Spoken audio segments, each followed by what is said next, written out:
I know that the Montreal scene here in terms of contemporary black music, popular music, you know, if it's reggae or hip hop or what have you,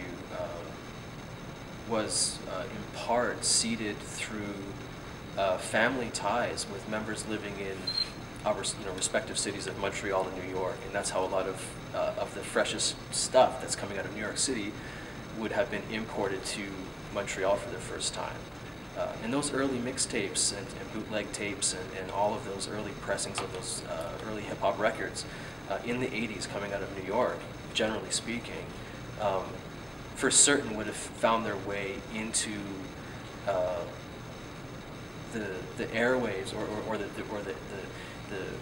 setting of Montreal. And but some of our panelists in the past have spoken about how when that took place, Ricky D talks about this, or talked about it last time at Slang Rap Volume 2, where hip-hop was emerging very early in the 80s, but it wasn't in regular nightclubs downtown. It was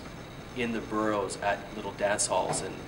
in Little Burgundy and NDG and this sort of thing. And you know, for that matter, that's the neighborhood where I'm living right now, is DG. I happened to move to Montreal and kind of landed in that neighborhood and fell in love with it. And now I find myself teaching a class on hip hop, and through that process I've come to learn that, you know, that neighborhood specifically has a very long-standing tradition of hip hop cultural arts.